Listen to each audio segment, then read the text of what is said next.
The forest was silent, its floor decorated with bones and fallen branches.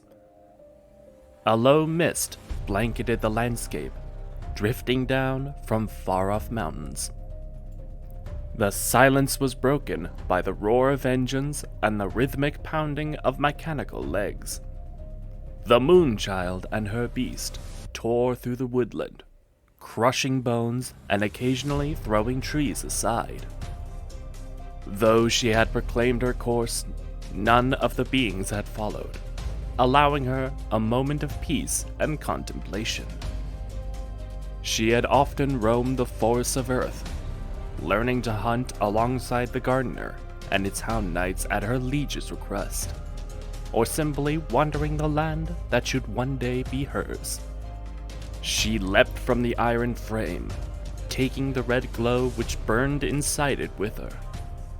The air smelled of pine sap and wet earth.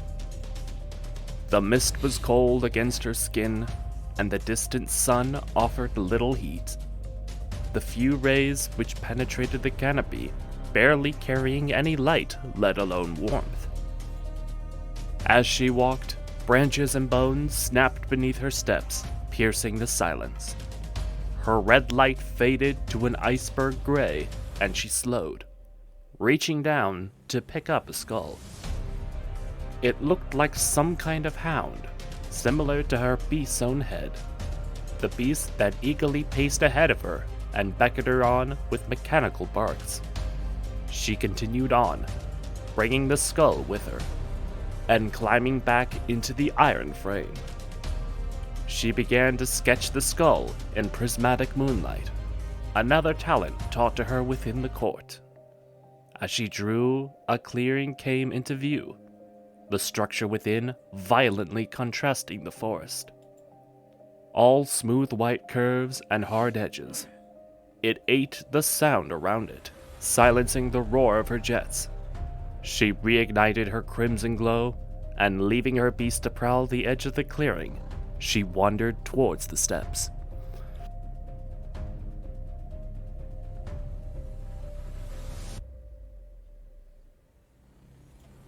Another moan echoed throughout the forest of Fangmoor, unnerving some of the inexperienced soldiers that now marched through it. Though untested as they were, they wouldn't let a few strange noises make them turn and flee, especially in front of their king who rode at the head of the column. King Charles gazed around the trees and other plants which surrounded them, on guard for any sudden attack. The shrubbery and thick fog proved ample cover for an ambush, and with how many voices he and the army could hear, upon reaching the willow, he was not taking any chances. But as minutes turned into hours, no such contact was made, and the king dared to relax just a little. But he was not foolish enough to let his guard down. He needed to be prepared for any eventuality. And so, with a single command, the order was given to halt as the army began clearing and fortifying the immediate vicinity.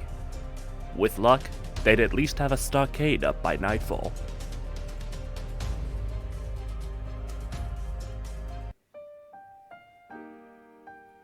As the group continued to move through Matanushi's domain, Norio couldn't help but admire the beauty of it all. Not that it was such a surprise. Nothing short of a natural paradise would suit the spirit of the wilds.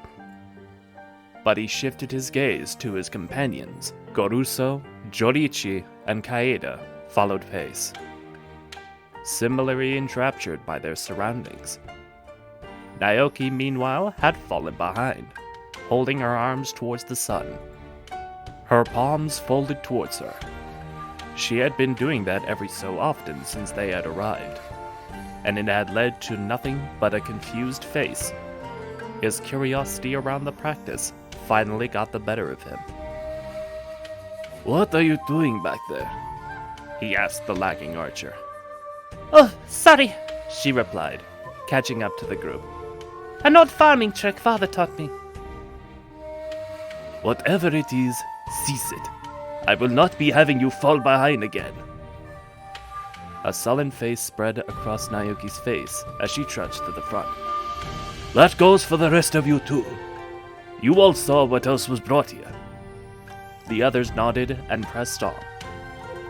But as they walked further into the forest, Norio's curiosity about that farmer's trick got the better of him.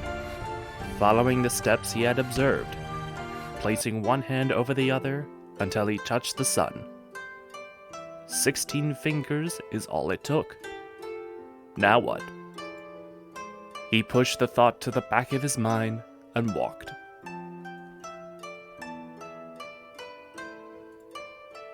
They had been walking for what felt like an age, though the scenery remained beautiful, but that did nothing to stop the aching that was working its way up the legs of the gathered warriors. As the forest gave way to a small clearing where Norio called a halt to eat and rest. As the others planted themselves and attended to their needs, Norio let his mind wander about this place, about their goal, about his role, and about the sun? An odd thought took hold of him. Recalling the trick he tried earlier, he repeated it again. 16 fingers. Again? They had walked until their feet ached. He must have made a mistake. Another run through, another 16 fingers. He couldn't make sense of it. It hasn't moved, has it? Came a hushed voice beside him. It was Naoki, who was now right next to him. It hasn't moved since we got here. What is this place, where the sun doesn't set? She asked, concern creeping into her voice. Clearly, Moraktasu is watching us closely, so worry not, he said with a smile, which seemed to calm her. However, the question still lingered, but those thoughts would have to wait. The echoes of clashing steel and battle cries wafted into the clearing. It was time to move.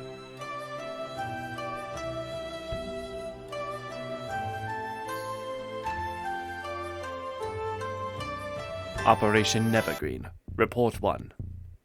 We phased through the portal without trouble. The area around us was as described in the brief.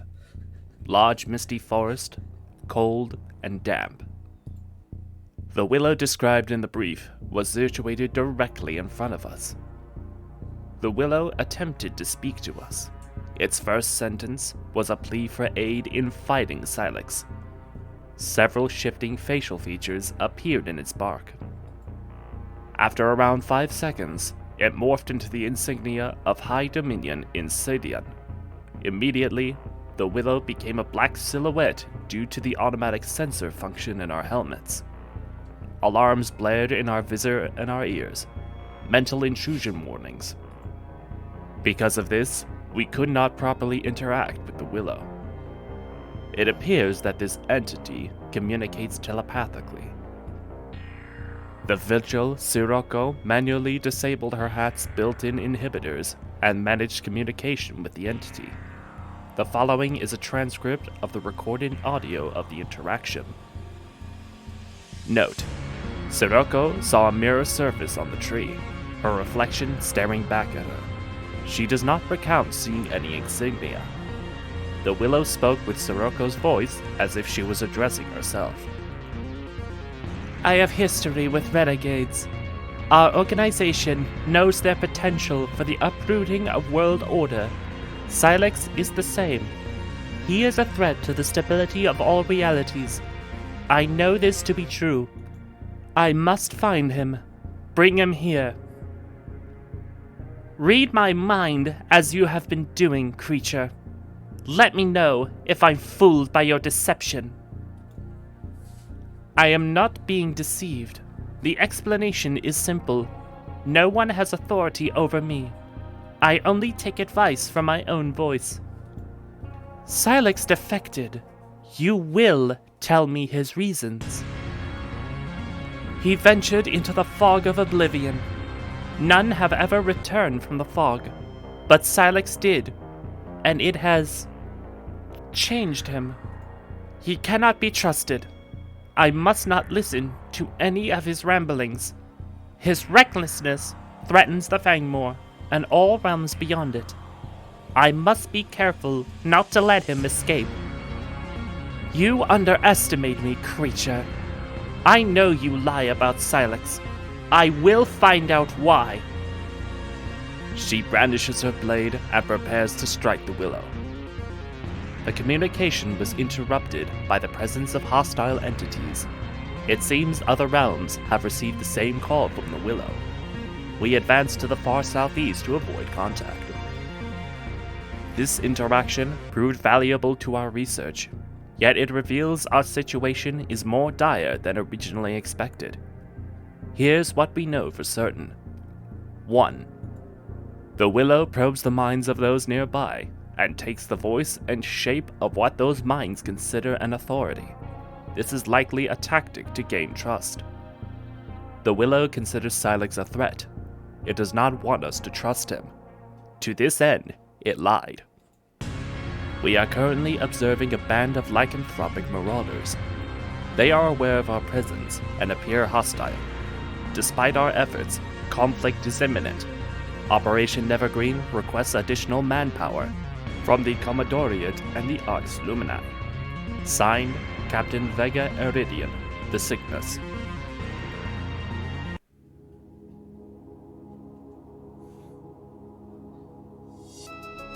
Golta Blackshell held up a closed gauntlet, and her entourage came to a stop. She had spotted movement in the swirling fog ahead. Many champions had attempted to investigate the mysterious willow earlier that day, but had been forced away by a band of well-equipped agents. Golta's Knights had been one such party, and the travelers in front of them must have been another. The band came to a defendable clearing, and sure enough, an entire crowd of elves emerged from the fog and organized themselves into a wide gun line.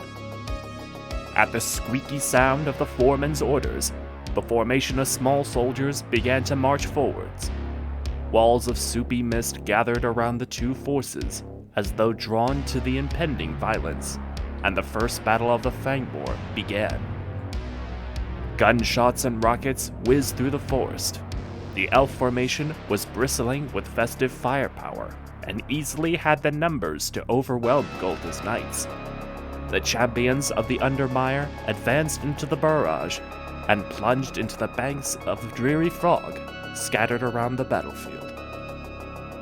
Golta's forces were definitely at a disadvantage when it came to ranged firepower, but they were right at home, stalking through the trees and mist of the Fangmoor. A towering Myclops lumbered forward along Golta's flank, hurling a dazed bog body as it went. Before it could connect with the enemy lines, however, a salvo of explosive candy canes blasted apart the Myclops' fungal flesh, and the distinct crack of the elf foreman's masterwork pistol brought the monster down.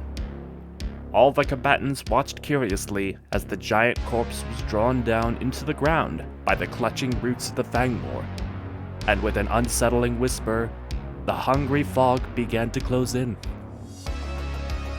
The battle raged. The elves were skilled formation fighters, and their overlapping fire obliterated several knights. With a cry, the survivors broke from the fog and finally closed the gap between the two forces. Every now and then, a corpse was devoured by the forest, and the fog picked up speed. Golta frowned. Something wasn't right. This fog was unnatural. There was a malevolence to it. Somehow, by instinct or by the magic of the Fangmoor, everyone in the battle knew that to be consumed by the fog would be a fate worse than death. One of the Swamp Knights began cleaving triumphantly through the elvish ranks. His sword held not in his gauntlet, but in a knotted arm of vines that extended his reach. Seeing the opportunity, Golta called upon her connection with the Undermire and focused on one of the corpses that had not been consumed by the forest floor. The body swelled, then erupted in a cloud of necrotic spores, devastating the elves' close formation. And as the bodies dropped, the Fangmoor feasted. Invigorated by the carnage, the fog banks surged inwards. The haunting whisper was raised to a howl now, and any pretense that the fog was natural was dispelled. It reached out towards the warriors with wispy, grasping hands, toothy, ethereal maws open wide. Gulta was furious. She was a champion of the natural cycle. To return bodies to the earth was one of her duties. But this was not the hunger of a stable ecosystem. This was gluttony. Any second now, the fog would swallow the backlines of the elf militia, and their foremen would be devoured. The Undermire had fared better in the fight, but the fog would take some of them too. Once again, she raised a closed gauntlet, and the slaughter stopped.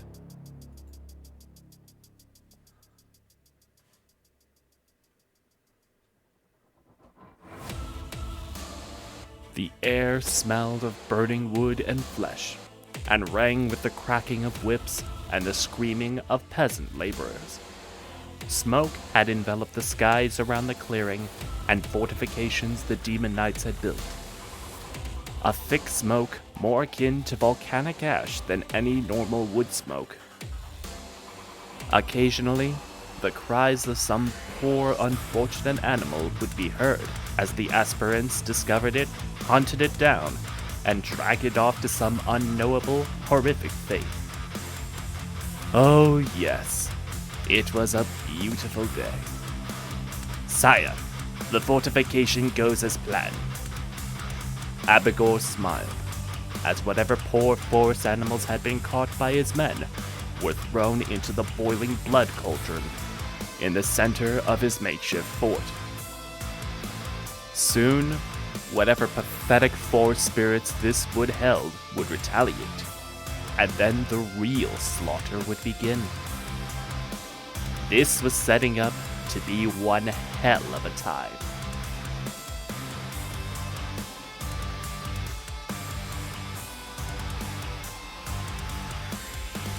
Recounting of September the 19th, 1423, the year of the Lord of Man.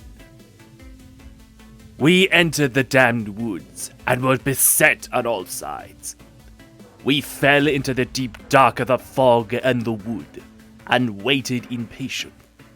As we waited, the smell of man entered our snouts and sensed something stalked us, when, out from the fog, a shot rang out, killing a Forsaken. Their name shall be silently remembered, but ne'er sung in song again. Lord of Man, rest this martyr's soul. Sacristan Amadios proclaimed upon high, "They bring technology! The cowards! Let us show them our faith in kind!" A rally cry justice us forward so that we may gain the advantage. As the fog rolled in thicker and ever more shifting with that which dwells in the dark. The cowards approached slowly, not taking but passing shots with their weapons.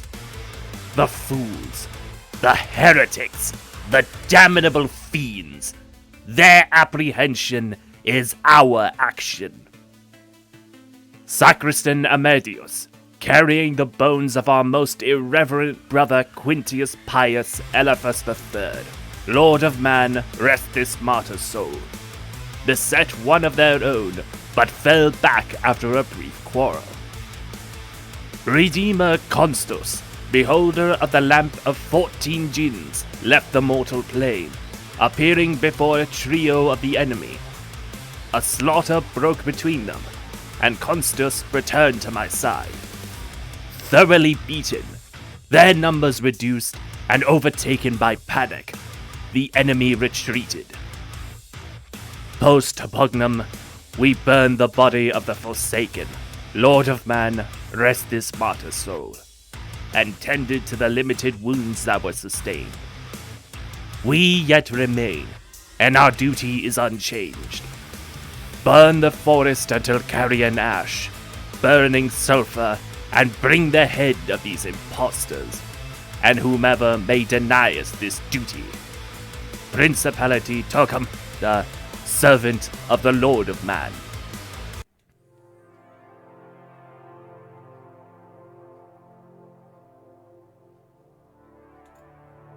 Buddy looked up into the night sky as he exited the chimney. Around him was more forest, much like the battlefield he had just escaped from. Luckily, however, they were not surrounded by the thick supernatural fog that had almost swallowed his entire expedition. Jumping out, he made room for his remaining elves to follow him. As he watched his followers emerge from the chimney, he was glad to have taken this precaution. Finding out more about the magical willow tree had not worked, as another expedition had beaten him to it. Worse, both expeditions that tried to investigate the tree had followed his elves as they retreated into the forest. It was not long until they were caught by an unknown force of nature's warriors that looked right at home in this forest. As a threatening mystical fog coalesced around both forces, these swamp warriors had pressed his elves toward the approaching fog. His opponents cleverly took the center of the battlefield by carefully approaching through the trees and threatening an ambush against Buddy's elves if he had chosen to advance. His troops had fought well. Buddy himself had fired the final shot to take down a swamp giant of sorts. They had, however, taken casualties from an opponent getting in close, and one of the fallen elves had suddenly exploded in a wave of flesh, bone, and deadly spores. Other corpses had simply been sucked into the ground, after which the fog seemed to surge toward the combatants with a new, gluttonous eagerness. In the present, Buddy could not help but notice some of the empty stares coming from his climbing soldiers. The defeat was crippling. 9 elves and a sled dog had died, leaving the expedition with about half of its members remaining. In fact, they could have been destroyed completely if the enemy had not fought in such a cautious manner. It seemed that towards the end of the battle, the enemy leader was more concerned with the fog than with Buddy's forces. Perhaps fearing that the fog would move in even faster, the enemy did not pursue the remains of Buddy's expeditions as they jumped into the hastily deployed chimney. The precaution, of course, was that during his retreat from the willow tree, Buddy had his mounted ranger ride into the forest and deploy a chimney as a possible escape route.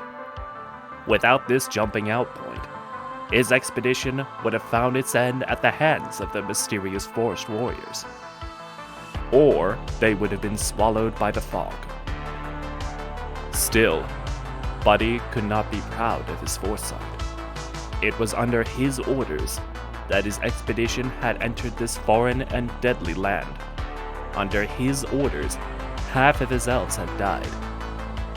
This was all his fault. And without the enemy's caution and mercy, they would all be dead at this point. Buddy shuddered at the thought. Blinded by his ambition, he had lost so much, and he had gotten his people killed. The last of the elves emerged from the chimney now, and all of them seemed to look at Buddy for orders. Buddy could not help but hate himself for it. What had the elven foreman ever done to deserve their confidence in him?